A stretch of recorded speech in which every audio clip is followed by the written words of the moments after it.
Okay, everyone, we're going to get started. Lots of nice chatter between the audience members here. So today we are lucky to have a twofer, right? Two for the price of one. So we're going to, a double feature. So we're going to have research talks by Mahir, Akgun, and Chris Gamrat. They are both assistant teaching professors who do research here in the College of IST, and they both actually have their PhDs in learning design and technology from Penn State, which is so funny because I didn't know that, and I was asking if they overlapped, and we had all kinds of conversations about challenges of writing dissertations while you're working full-time and suffering data loss and those kinds of things. So if any of you PhD students in the room or online later want to talk about struggles, Mahir has some stories that I think will make you feel quite lucky, like when you lose all your dissertation data. Yes, he did. He did. Okay, but since we have two talks, we're going to let them take it away. Okay. So thank you very much for having us here, Caroline, and for everyone coming and participating in this presentation. Since we are going to share the time, so me and Chris, we are going to share. So that's why I'm going to just keep the presentation short as much as possible. So today I'm going to be talking about just one study that we have conducted so far. This is, this is a kind of series of experiments that we have conducted so far in some classes that I do teach. And I'm going to be just, try to give you a sense of taste to see what we are doing in the classes. So the whole, let me start talking about the context of the study. So in the class, we have started seeing those just developments in AI field, Gen AI field, and then we start seeing its huge impact on education, at least at the discussion level. At the empirical level, still there are a lot unknowns. That's why we're trying to navigate through those unknowns to see that what we have known about teaching and learning, how they happen, still exists or valid in this data or AI ecosystem, or if it is not, or if it is yes, what kind of adaptations it requires. That's what we have been trying to understand. So, before such things that have happening, so the shift in the learning sciences, was from the passive information consumption to active engagement. So you may have heard problem-based learning, project-based learning, situated learning, all kinds of things are related to, they're part of this shift happening in the learning science field. But while just the whole purpose is to make the students more engaged with the content, with the just their peers, and with the subject matter experts. While we are dealing with this, and then, so the developments at the technology size just, makes us concerned a bit in terms of things that we have designed or implemented successfully in that space. So, for one challenge is, and this very well-known challenge is retention. So the developments in the information retrieval and AI space, helped us to access the information very quickly and easily, and then that has started changes on the student side. So then we are very concerned. We have been very concerned about whether still that retention is happening or not. If it is not, what we should do. That was the biggest concern.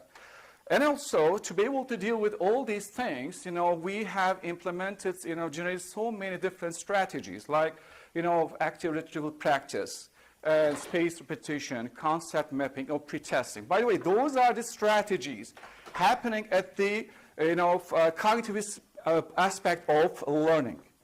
At the other end of the spectrum, constructive aspect of learning, the people have been talking about, again, as I mentioned, problem-based learning, project-based learning, what we can do in those, with those learning strategies to make them more engaged.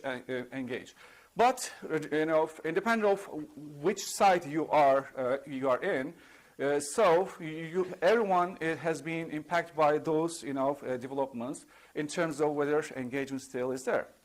So what we have been doing in the classroom so far, so these are the strategies that I have been using in my classes, especially in statistics class. So then we have tried all of them, and then they have been working very well so far. But since there are a lot of unknowns about what's going to happen when students use Gen AI tools in the classroom, whether all these strategies still working or not. And then we have experimented all of them to see whether still there is we have a kind of just empirical evidence to use those, strategies in the classroom when the students use Gen AI tools. So today, I'm going to be focusing on only just the last one, pretesting, because of the time constraints, and then share the results, and then for some, implications of the study. So let me start with the pretesting. Why pretesting is important? So by definition, pretesting involves exposing learners to questions or challenges before studying the material. It may sound very brutal, but yes, it is, because what we do actually, we just, give the problem to the students, have them solve it, and then we know they are not going to be able to solve it. We know it. But we just force them, literally we force them to solve the problems, and that activity just happens just 5 to 10 minutes. So why it is important? Because research says that pretesting is good, we can just use it for, assessing their prior knowledge about the topic, but it also it primes the memory for better retention. Because when you force them to use it, they will have to rely on only their own memory, no external tools like information search tools or Gen AI or any kind of such tools. They will have to rely on their memory, and then they will try to activate their internal structure, memory structure, to be able to identify relevant information, and then they are going to transfer that information from long-term memory to working memory, so they will be ready for the instruction. That's the whole idea. So then, so far, what we know that such a strategy works well with, in kind of just flipped, classroom settings with the videos, the lectures, or any things, but we don't know whether still it works with Gen AI or any kind of AI tools when the students use AI in the classroom, not outside the classroom. So I'm going to be briefly talking about some theories that inform this study to give you an idea about the theoretical framework. I mentioned this. The other theory is the cognitive load theory. So according to this theory is that since our memory capacity is limited, accessing the huge amount of information very quickly and easily creates kind of burden on the student and their memory structure. They will be overloaded, and they won't be able to process all the information. So they will randomly attend an information, but you won't have any control over that process. So, but this theory just suggests some strategies to be able to reduce that cognitive load and then draw the students' attention to the things that needs to be learned or covered, that will be covered in the class. So pretesting, it helps in this process. It reduces the cognitive load by activating prior knowledge and drawing the people's attention to the concepts or things to be just covered, in the class. It just helps for that. There's a research behind it. Also, the other theory informs the transactive memory system. This is very well known in HCI space. So by definition, but this is not, we are not talking about only the, human to technology partnership. It's kind of just new things happening. So, but actually, the theory about, creating kind of partnership between peoples. As for married people, and then there are some responsibilities I don't have to take care of. Cooking part of it, I rely on my wife, or she relies on, for example, that the other part of the things related to house, kind of just memory partnership happens everywhere. But now what we see that, so actually this is well known, this kind of just memory partnership just happens between students and information retrieval tools, okay? The difference is that it's one way, not two ways. And that it's one way, then we rely on such technologies and then offload our memory to them. The only thing we know is from where we are going to get the information, actually, which is good. It helps to some certain extent. Now, so currently with the rise of these AI tools, and then we start seeing that the same kind of partnership is established between students and AI tools. This is one part of it. The other theory that informs this study is a series of these experiments is a productive failure theory. It's a well-known theory in learning sciences. They say what they think that attempting to solve problems before receiving the instruction can improve learning.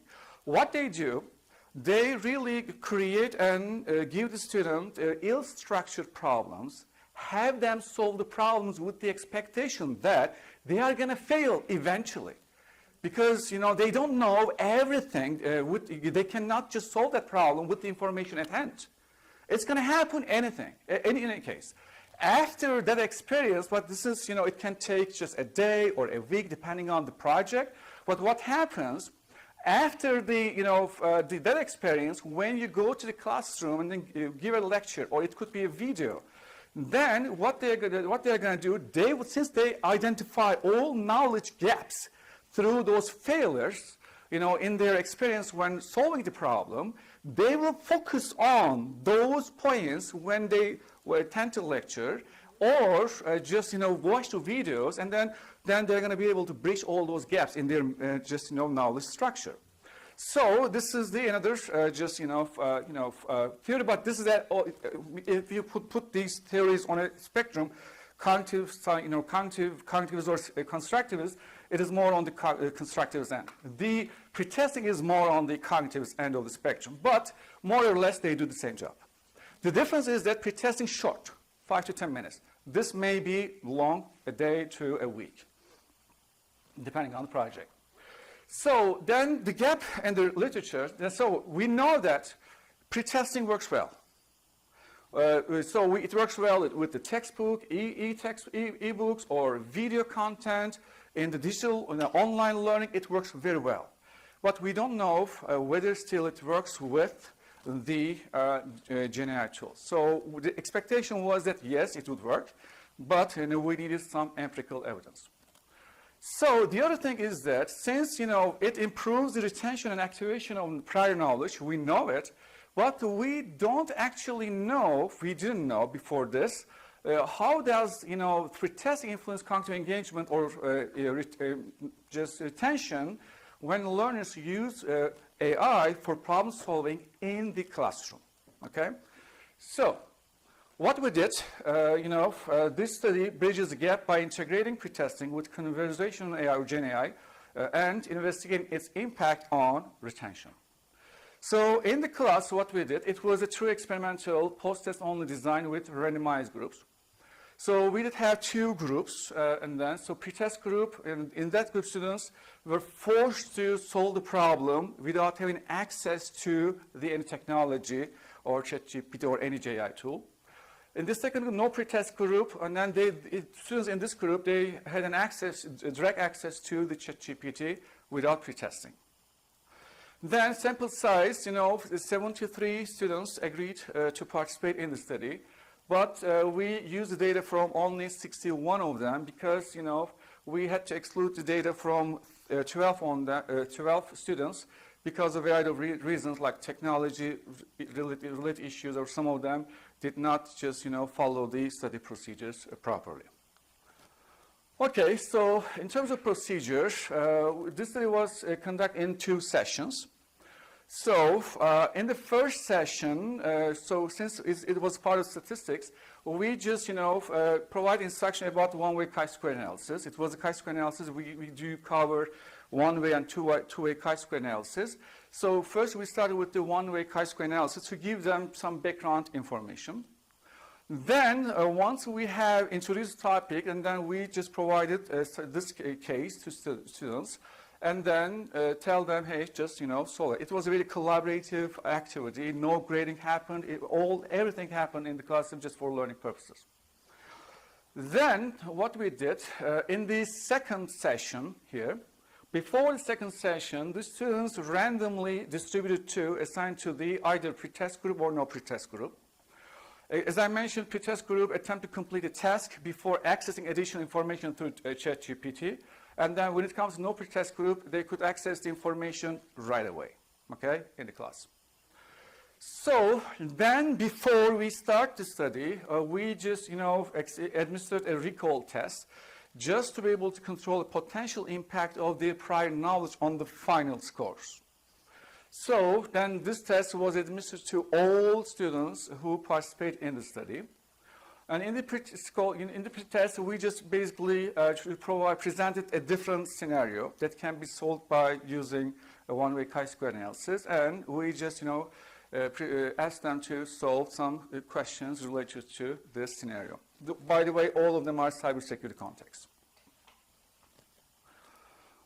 Then, once they have submitted the recall test, what we did, so the students in the pretest group, they start the activity with the pretest, condition.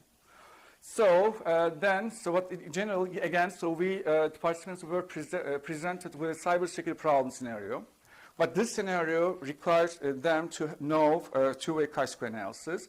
So since we didn't cover that, analysis at the time, since we didn't expect the students to answer the questions correctly if they are part of the pretest group.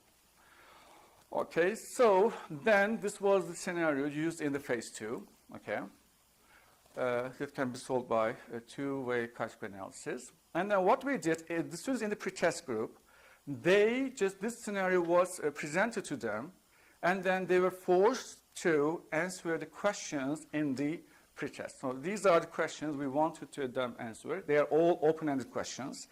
So we didn't care whether the answers were correct or not. We didn't expect them to know the answer or answer them correctly. So we just wanted them to prime their memory and then get ready for the activity. They are all open-ended. And also then, so once they have completed this pretest group, students in the pretest group, they just work on the pretest activity. Then once they are done with that part, then so we just give them the actual activity. So for the students in the no pretest group, just they were able to get to the activity right away. So they were not part of those pretest activity. So you see, it's very structured. This had to be structured because we did have to just control some parameters during the implementation to be able to increase the internal validity of the study. We just wanted them to follow certain steps, okay? So to be able to control so many, variables, parameters happening that could happen just, that could have involved in the process. So when I say structured, so actually we generated the prompts for them. We wanted them to start with the pre-written prompts. The whole purpose of doing that, because the students may not have the same skill in terms of prompting, just to be able to control potential variations, related to prompting strategies, we wanted them to start with the direct prompts initially. We know because we tested, and then so when they use that prompt, they could get to the information they need to be able to solve the problem.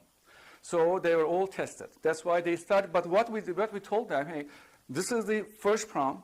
You are going to get it, and then you can just continue to converse with the tool as much as you need.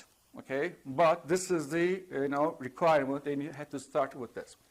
Then just to be able to ensure that they read the information, try to understand it, we just presented a comprehension question. So we wanted them to paraphrase what they have learned, and then to summarize the learning with their own words, and then just put here. Okay, so then that's what we use when assessing whether really they just read or engage with the material presented by the GenAI tools, just to be able to ensure that that happened or not. So they just went over all those steps and then submitted their work.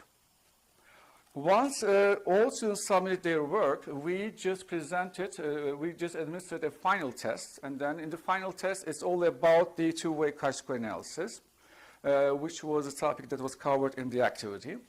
And we presented one scenario, and then some multiple choice and multiple answer types of questions. Okay, this was the scenario. It's a brand different scenario, and then we just provide some questions to them. Then, in terms of data analysis, We assess the recall test performance using independent t-test, treating the group, pretest group or no pretest group as a categorical independent variable, and the recall test scores as the continuous dependent variable. And then the results indicate no significant difference in average scores between the two groups. Okay, here are the, this is the mean differences. It just tells us that, we are good because there's no impact, potentially, there's no impact on their prior knowledge on chi-square, prior knowledge about chi-square on the final test performance. Why would it, depending on the results, if the differences, if we did see a statistical or practical significance between these two groups, and then it would have an impact on the analysis. We are gonna just pick. For most probably, it would be the ANCOVA in that case.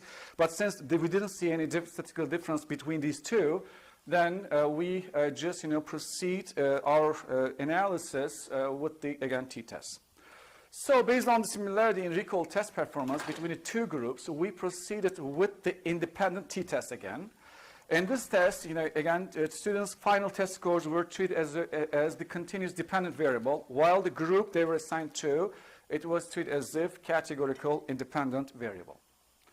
And results show that a significant difference between the pretest and no pretest groups in the final test scores. Okay, this is what I expected to see. And then, so the difference also practically significant. So we needed to check the effect size, and it's good. And then this is the mean difference between the groups. So when we use the no pretest group, just average was around 7 to 9%. When we implement the pretest, then it's around 92%. With just 5 to 10 minutes activity, you can see a huge jump in their just performance. So then, key findings, pretest group significantly outperformed the no pretest group. That's what we found. And then pretesting enhanced the retention and application of statistical concepts. Okay. So then it just tells us that combining pretesting with conversational AI tools or any just AI tools, Gen AI, leads to better learning and improved problem solving compared to if you use just tool without doing pretesting, and you're going to see pretesting has a huge impact on the process. Okay, so then what is the contribution of this to the field? And the study extends existing pretesting research by integrating AI. It just demonstrates that the effectiveness of this strategy in AI-assisted just learning environments. Okay, we do recommend again incorporating pretesting into AI-assisted learning to optimize retention and students' engagement with the content presented by the AI tools. So also there are some limitations. So it was limited to a specific group, in terms of the content, and the sample size is low, and that's why it needs to be just repeated in other content areas with a larger sample size to be able to increase the generalizability of the study. Okay, that's a limitation. So the future research, so we tested the short-term retention, but we haven't been able to test the long-term effect of the pretesting. This is something we will be doing. One of the, this is what we are going to do this semester or maybe next semester. What is next? So this study showed that pretesting still, it has still impact on the process, even regardless of whether you use AI or not. So then we used the pretesting, but it was regular, and then the pretesting, we just created predetermined questions to be as part of the pretesting. But what would be nice to see, that's what we are going to start implementing in 2 weeks. We are going to use the AI in the pretesting to support the pretesting. Because pretesting overall works. But what if we use the AI to support that pretesting process, what's going to happen? We call it AI-assisted pretesting. Basically, in the pretesting, we just create all those 5 or 6 questions and then give them students and have them forced to solve it. But AI is going to create a more personalized experience, and then so it is prompted to not to talk about any, like R-squared or adjusted R-squared or whatever the statistical term is for model selection, for example. So it is, it is all about the idea. Okay, what you need to do to be able to select a model, for example. The conversation is going to start like this. Depending on the language the students are going to use, it's going to be, it will change, evolve. The conversation will evolve into the next level. For example, the student just right away say, hey, I can use R-squared, and then it will know that, hey, the student knows all these terms, and it will adjust the things around it. And it will provide more personal experience, and then desirable difficulty that we call desirable difficulty, it will be adjusted by the AI to see whether it will have a better impact on the process. That's what we are going to be presenting.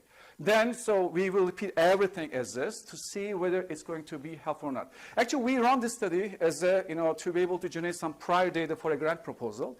If it is successful, then the next thing is going to be talking to the people in the college and then to write a proposal to propose developing such a AI tool that can be scaled up to the larger audience that can be used in other subject areas as well.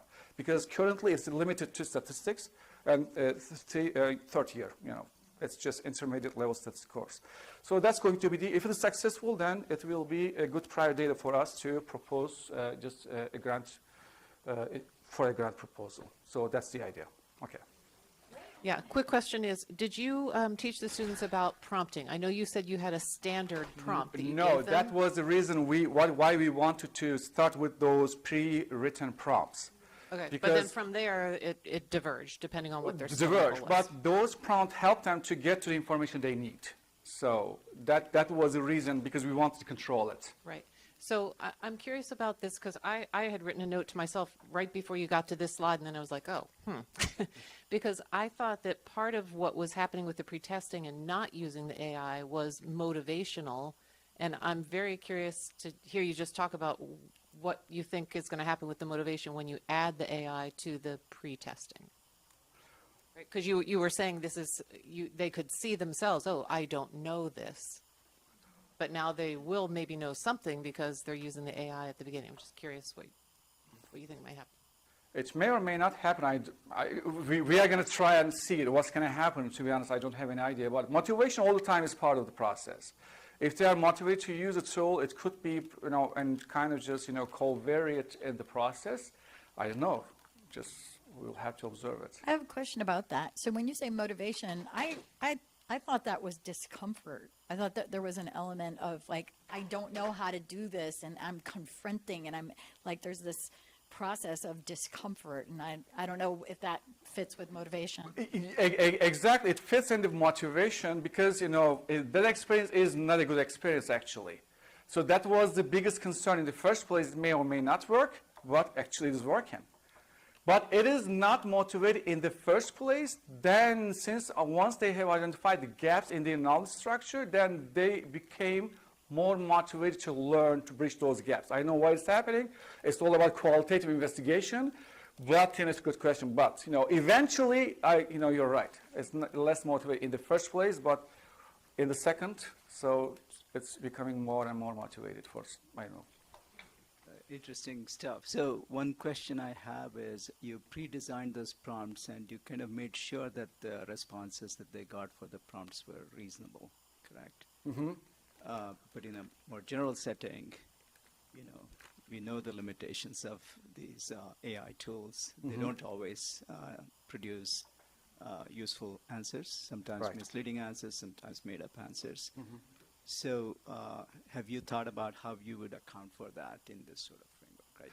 To be honest, we are aware of it because based on my own experimentation, even though they are prompted to not to use technical terms, they start using it eventually. We keep just prompting and then just, instructing more and more. It is kind of the limitation for now. Yes, you're right. So we don't have any full control over that process. Probably after this implementation, so we will have a better idea about it. But anecdotally, based on our own, experimentation in a lab setting, yes, it is the case. I keep just instructing, hey, don't use it, don't use that, don't do this kind of thing. Eventually, over the month, we came to the point where it is kind of applicable now, but we don't know what's going to happen.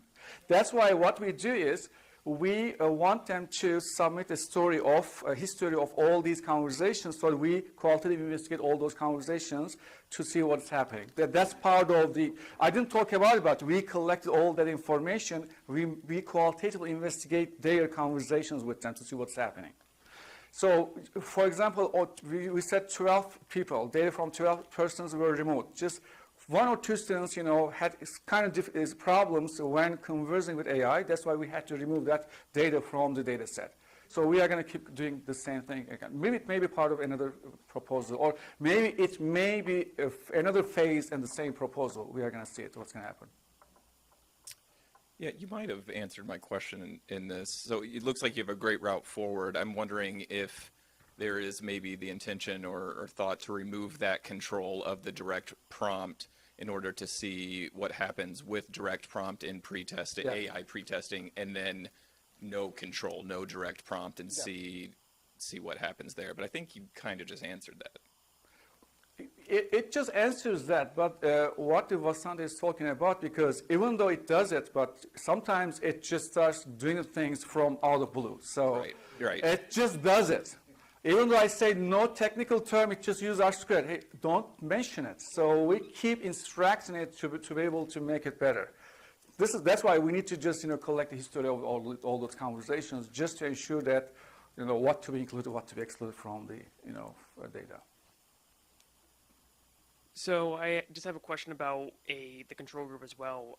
Have you ever thought about the idea of comparing it to the control group of having the students search the problem themselves instead of using through ChatGPT? Because it would something like that, using a search engine, would possibly fix the problem, or at least mitigate, of ChatGPT having a tendency to make up answers and often give incorrect answers. I've personally myself somewhat avoided using sources like ChatGPT due to the fear that I'm going to be given incorrect information or completely falsified information.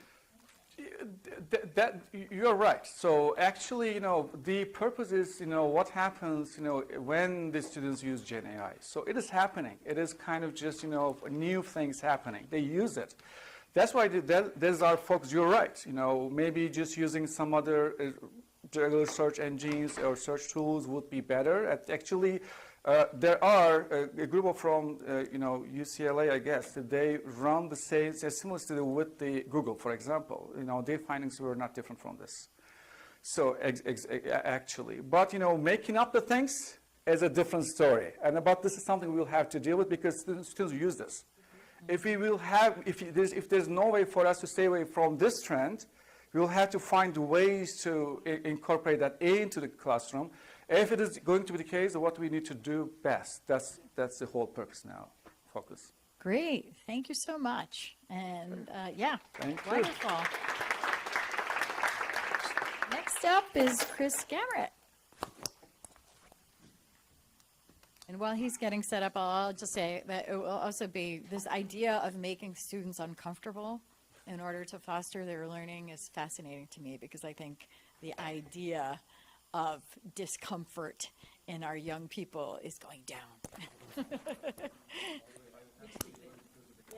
was going to say, it also, that comment makes me think about broader impacts, because I'm thinking about like honor students who like are, I'm generalizing, but have that perfectionist issue versus maybe novices who are really open to be creative and explore. So there's probably something in that in terms of greater impacts. Yeah, it would be interesting too to see personality kind of measures.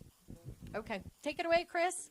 I'm going to talk about micro-credentialing, and the first thing to kick this off is to talk about micro-credentialing. Digital badges suffers a problem of terminology. A lot of people use them interchangeably. There are some nuances to those.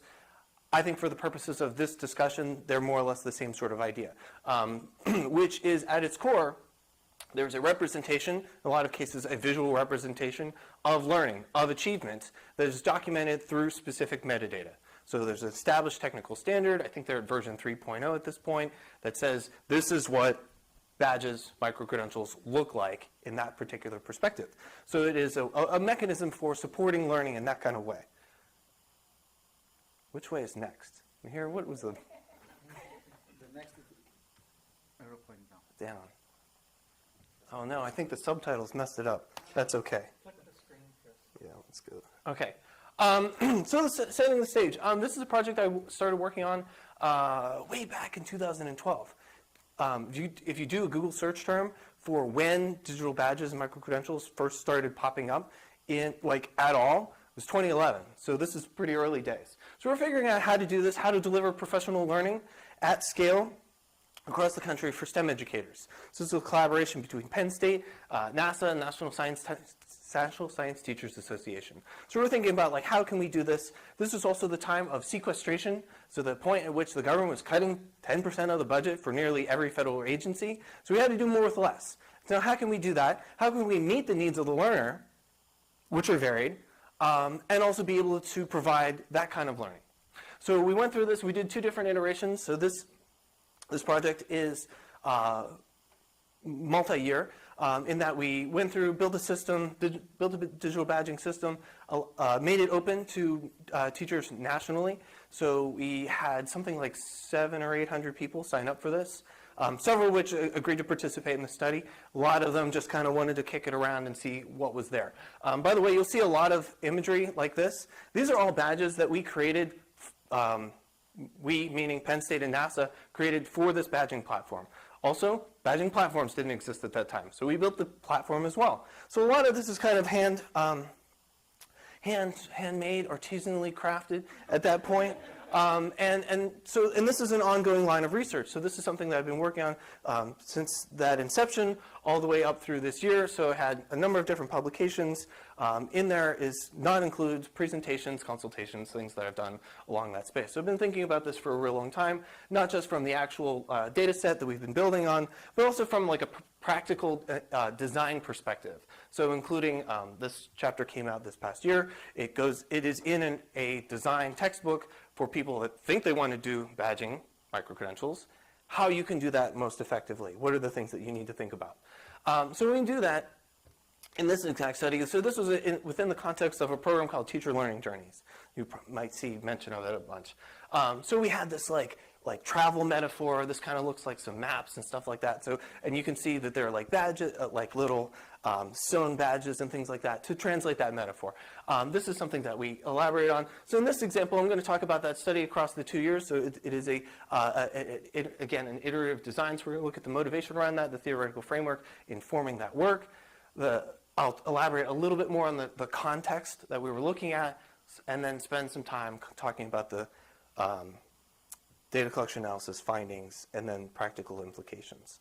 So what's the motivation for this? So I spent a lot of time thinking about how professional learning can be executed. I think for ages, like basically 5 through 25, learning is more or less prescriptive. Kindergarten, elementary school, middle school, and so on. You get to college, you get a little bit more decision power, but and again is also very prescriptive. Then you get out into a job. You have 30, 40 years to figure out how you want to be better at that job. That's a very interesting and challenging problem. So that's sort of the focus of that. And I really want to use badging as a mechanism to capture that learning, to be able to articulate it to others. And the problem right now is that in a lot of cases, badging technology, the badge standard, considering it as a summary, I believe is insufficient. There's also a mechanism to support the process.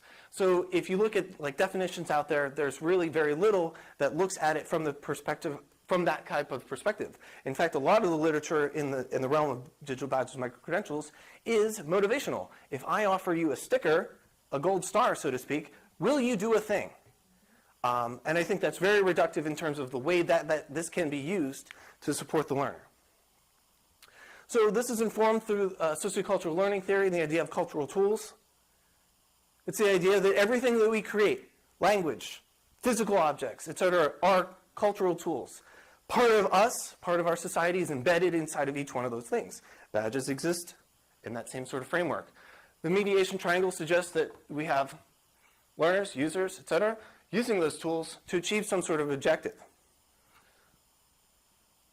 That tool can be a badge. That tool can be an entire badge system to support that long-term learning. deciding that this year I want to be better at topic X. Next year I want to spend more time on topic Y. And being able to support that for, oh, sorry, I'm going backwards, multiple people.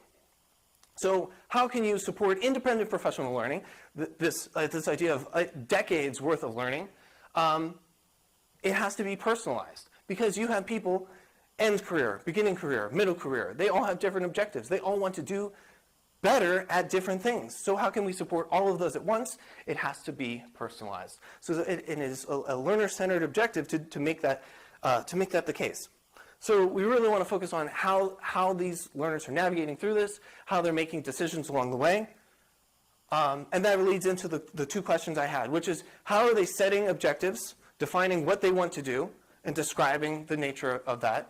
And then how are they actually doing it, which I refer to as wayfinding. So we can go through that. So going back to the actual context. So across two different versions, two iterations, I had several participants engaged in this. There were different activities that they were involved in. So there's an orientation activity, which is in year 2 offered as like a predefined exercise. Here's how the system works. Here's a way for you to articulate your goals, and really kind of helping to provide more scaffolding for that. Across those 2 years, we had 30 and 29 participants who actually said, yes, you can use my data for that. And they met the requirements for having a specific amount of data to be able to analyze. By the way, I mentioned before, this is an iterative design. So we looked at, in those 2 versions, we added more structure. We added more content. These are things that from an evaluation perspective, at the end of year 1, we said, what can this system do to be better than in year 2? And they provided some additional feedback. We had NASA educators and myself working on adding in these functions, and then specifically more consistency. That was something else that they asked for. So all of those things were built in to provide greater framing. Inside of that, we looked at how they went about doing this. So there's all kinds of artifacts that go into this. So again, building out that tool and associated metadata. When we think for those, it included things like goal statements, which I talked about, these orientation activities where they were not only describing what they wanted to do, but also outlining, these are the things I plan to do. So creating an itinerary, so to speak, and then actually going about and doing those things. Nuance, badges and stamps as nomenclature for that system, they're effectively the same thing. Just describing different levels of assessment. So what do we find in that? So there's a bunch of different aspects. So the first is that we were looking at how they were describing their objectives. And there was a decent amount of alignment to what they wanted to do in terms of saying, here's my goal statement, here's my plan to do that. And there was specificity across that. So this is something that we learned from looking at that. Here's this is an example of specificity, right? So they're tying in, I'm interested in digital photography, personally love digital photography. So they're reinforcing those ideas, further articulating how they're going to actually execute that process. Secondarily, we had other participants who were a little bit more vague. Oop, just one. Right, so they're saying, I definitely want to get better at STEM topics, specifically science and engineering, which, for this college is disappointing that they didn't say technology too, but whatever. Right, so they're able to articulate that. So this is, if we think about like from a data analysis perspective and what we might want for further design, further iteration on this, we might think about how can we scaffold better this translation of I'm interested in STEM topics to I'm going to spend time on science and engineering to, okay, what specifically? Saying science is so broad and so vague, and there's way more that they can do with that. The next thing that we found was that goals are different. Dramatically different for every learner. So, and through way more iterations than I care to count or think about. I did emergent iterative coding across all the reflections. Everything that they said across all these participants, I read probably hundreds of times, too many times, right? And so what I found in that is that there are goal elements that really drive those to improve their teaching, to motivate students, to share content and collect artifacts. And examples of those. So we had one person say, oh my gosh, I've been to professional workshops the last 2 weeks. Well, I've certainly been aha moments, resources that will make me a better teacher. It has also shown me that it is exhausting to sit and listen to others for hours. That's an aha moment. So we look at, like, and what is that? It's an example of, wow, I've seen what it's like to be in a situation with, I'll say, mediocre teaching. This is a direct application to how I can be better. I'm not going to read all of these for the purposes of time, but there are also motivational components. So, right, there are things that will that I want to use to motivate my own students, hands-on activities, etc. Being able to share with their colleagues. I'm a resource person or a point person. My school has given me the money to go to this thing or be able to have the time to do X. In exchange, I'm coming back to the rest of my colleagues and say, here's what I learned. Which, by the way, that's a huge problem in professional learning, is this dusty binder problem. So you go to a conference or workshop, you collect all these materials and say, oh, this is so great. Put it in a binder, put it up on a shelf, and then you walk away and never look at it again. That's an issue that we really want to change by having these mechanisms to support learning. And then finally, probably the most practical motivation is they need certifications to re-up their ability to teach as a profession. Right? So there's all these different goals, all of them equally valid. Right? Everybody has different reasons for being there. By the way, this is, when you talk about motivation, all of these people did this over the span of a summer.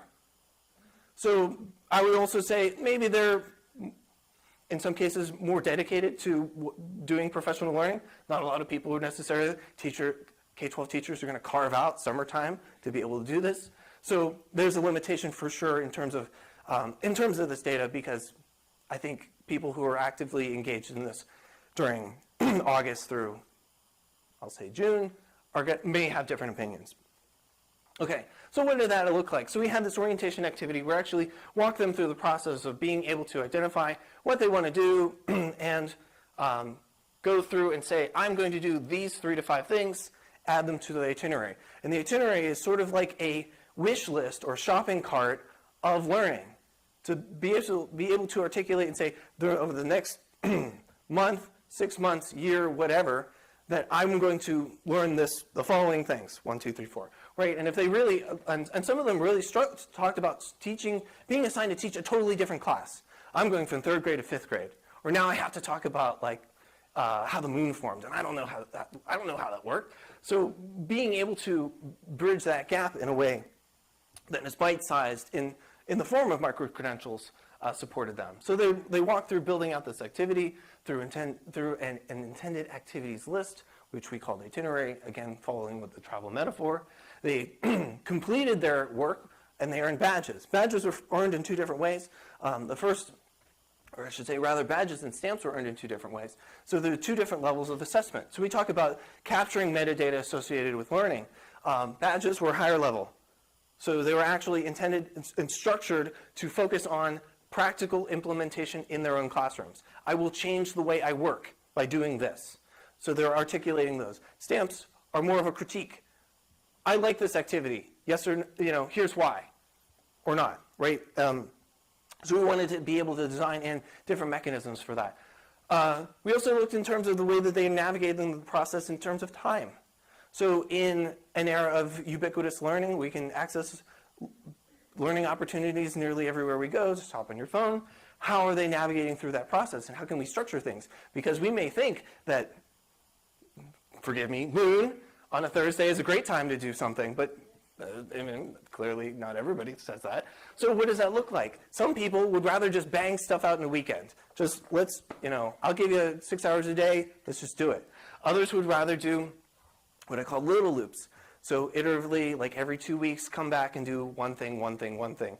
And others would spend more time separated from that. And those are people that might just need it for the certifications, might have other reasons that they're not touching that. A lot of people expressed having challenges with new families and things like that. So we want to be able to include designs that support that level of flexibility. Again, another element of personalization. So when we continued on with this work, we really wanted to spend time, and this is actually one of the more recent additions in thinking about the structure, building this out, are design conjectures. So talking through like what was the elements built into this system that we intended to do, how did they actually use them, and what were the outcomes?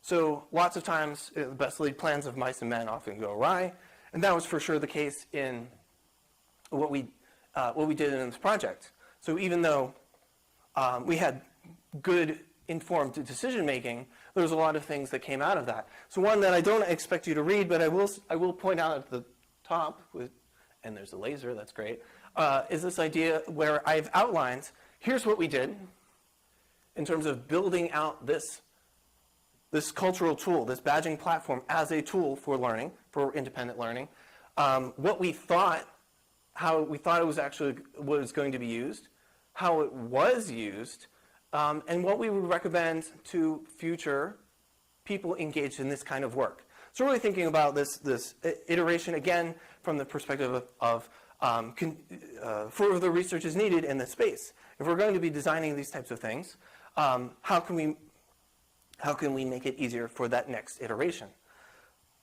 This informs a couple of different things. So first in practice, so cultural tools are a mechanism for personalizing learning, for personalizing anything, because it is, if we look at that mediation triangle towards the beginning of the presentation, that gives those users the ability and also the designer the understanding that people are going to use things in unexpected ways. There's always the MacGyver out there who's like taping stuff and doing whatever, and they're going to do it 8 different ways that you'll never expect. And that's true in most design.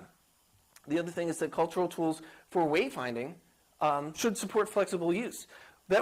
We thought everybody was going to sign in at like 5 o'clock at the end of the day, do a thing, and then leave. And that was not at all what they did or what they wanted. There were a lot of people who said like, oh yeah, it's way better for me when the kids go to bed, 9 o'clock, that's when I'm doing stuff. And that wasn't not something that had registered for me at all. So implications to the theory. So this is, I think, one of the areas that I would really like to see more space go into in the field of badging and micro-credentials is the application of using sociocultural theory and the theory around cultural tools as a mechanism for digital badges to be used. I think there's way too much time being spent on this tool as a motivational technique, and far more application can be explored in those types of spaces. This also extends other stuff that I'm doing, and I would say, like, overarchingly, my line of research, my area of interest is in using technology to personalize learning, how to navigate those spaces, especially like independent and ill-structured learning. Students are here for 4 years, 6 years, whatever, and then we send them out. And if they can't continue to learn, then we've done an insufficient job. So that shows up in work that I've spent time on in inclusive teaching, engagement mechanisms, and all kinds of stuff that I'm doing actively right now in IST 130, which I'm collecting data for as we speak. They're working on some exercises. So, so that's it. All right.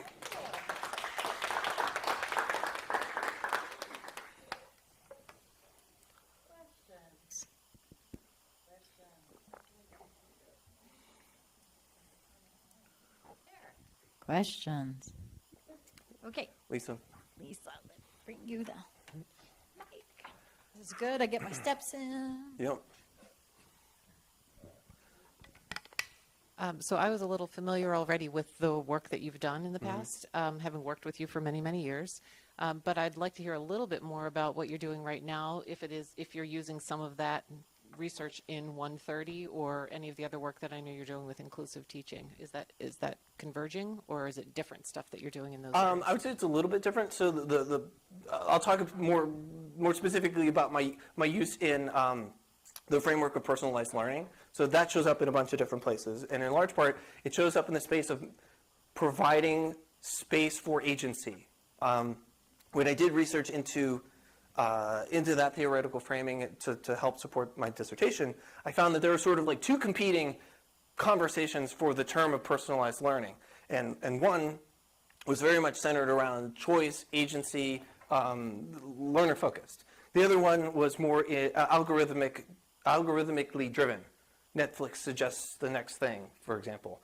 And both of them like using that term, but they meant different things when they were talking about them. So I kind of struggled with that. I feel more more passionate about the former, the agency element of it. The one that really caught my eye when I was looking into those studies was that they actually had a decision engine supporting students in one example. They were trying to get them through, like, to learn something as fast as possible.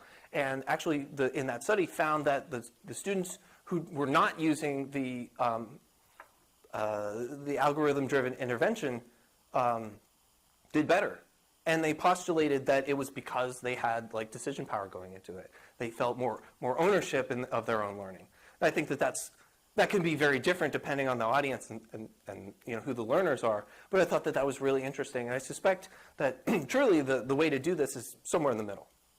But I do try to promote as much as possible the ability for students to make it personally relevant to themselves, and in a lot of cases make it a ubiquitous experience where they're not just focused on like a specific like temporal experience. Like, yes, we're in this classroom from this time to that time, but there are other opportunities for you to go out and experiment with this stuff well beyond it. And I try to provide like any class that I offer, that's the start of a runway for wherever they're headed, right? And they should be able to build up enough speed to get to whatever their goal is, thinking about like everybody comes in here with different motivations. So if they're able to achieve those, then that's kind of like the way I approach not only like the research I'm doing, but just my teaching philosophy. Erica? By the way, is this captioning any good? I haven't been paying attention. It's not bad. Yeah, is it? Yeah, it's not bad. Good to know, yeah. So we've seen a couple instances of digital badges trying to take root at Penn State. Yep. So like the libraries has done work, and I think they own whatever exists now. No longer. So in 2013, I got a grant from COIL to build a Penn State badging platform that existed for about 9 years, and then it was shut down 2 Januaries ago because nobody had the funding to support it anymore. So anybody who's doing badging at Penn State is doing it through their own budget. So there is no university solution for it. So I'm interested because you did this with K through 12 teachers, and that was the plan. Do you see any application of this maybe in like higher ed faculty development or something like that when we're talking about faculty who are trying to up their own teaching game in some way, shape, or form? Yeah. So many applications, direct and indirect. I think for the perspective of like professional learning, they have to have value, right? Any credential, anything that we offer is like, you should want this, should have a value proposition. And TBD on the provost's endorsement for professional development. I don't really know if people are going to perceive that as more valuable than any other workshop. I think that the true underlying value to micro-credentialing, especially for people who are early on in their career, is the metadata that's associated with it. So if we can be able to provide really rich information about what somebody actually did, that's way more powerful because, leaning back to what professional development has been forever is attendance or a certificate. And like what that says is that you were in a chair for a period of time. And that is not meaningful at all. So being able to like generate that kind of data, which is challenging because you're then presenting yourself up for scrutiny to say, I have, this person did X, Y, and Z, then everyone else can look at that badge and see like, was that a good workshop? That's often one of the challenges presented in building out a mechanism for learning like that is that people can be more critical of it. But I think that's good. Like shining, like daylight is the best disinfectant. That's the expression, right? It allows for scrutiny, and I think will up the ante for learning. And that could be professional learning or classroom learning, et cetera. So I don't know what kind of research question this would be, but if you're going forward in this, the metadata piece is what's interesting to me. Mm-hmm. And we just had an advisory board meeting, I don't know, a week ago, and they were talking about credentials and that they would love to see our students having more credentials. Yeah, was Corey asking about it? Yeah, and a couple of others. I was talking about it with it last week. Yeah, but I know you've been struggling for years to get anybody to be like, yes. And I think that the metadata is a key to things like when students say, I don't know what to put on my resume. I took IST 210, but what does that mean? Well, if the metadata for a badge that you got in 210 tells you exactly what the employer wants to hear, like there's a connection there that we Right. could be making that we're not right now talking about. Yeah, so there are other pieces to like that mechanism as a beneficial tool that I haven't talked about. So one is endorsements, right? If Microsoft says, hey, anybody that has this XYZ badge from IST, I'm interested in interviewing, wow, that's super powerful all of a sudden. Or if the entire, like, corporate board says that, like, even better. It allows for, an additional layer of benefit. So there are other things that we could be thinking about that can buoy the value proposition to that, that are complementary to what we do already. So I think that there are places that we can explore. The hard part is actually, and where I've seen it happen like so many times, is the inertia to go ahead and do that. Like, because you have the ability to scrutinize, and it seems in some cases like it's more work that, well, why should we do it, right? So we have to bridge that gap a little bit. And definitely the metadata is a good part of it. I also like to use the analogy that as a technology, it solves a problem that the university has, which is we have transcripts, which are not that good, right? It's a abbreviated course description, a letter grade, and the number of credits. And that's it, right? So unless somebody took that class recently, probably with the same instructor, they can't really say much more about how valuable that experience was. It also, and it supplants transcripts and portfolios, because portfolios have rich metadata, but they're generated by the learner themselves. Badging marries those two because it's third-party validated. So somebody else is issuing this and saying, yes, this came from so-and-so's class, or yes, the College of IST has evaluated this mechanism and has all that data associated with it. So it kind of blends those two benefits, which is why I also think that the comprehensive learner record, which will probably eventually replace the way that we track student learning at the university, is likely going to be a big impact as well. But badging offers a way of recognizing those things before we switch over to that, and two, recognizes learning that exists outside of like formal recognition mechanisms. So just a follow-on comment. Yeah. I'm teaching this book, a novel called The Algorithm, which is, well, it's not really a novel, but it's about AI and hiring. And so the argument in the book is that university degrees no longer matter, right? And so then there's this divergence to better academic records, like understanding what people know, but also the need on the part of firms to be able to identify students who have the capacity to learn, because they said any one thing that anybody knows today is going to be outdated tomorrow. And so, just knowing that you're an excellent coder or database manager or whatever, it doesn't matter anymore. What they're saying they want is evidence that a student knows how to learn and be flexible and be able to deal with the great levels of uncertainty we face.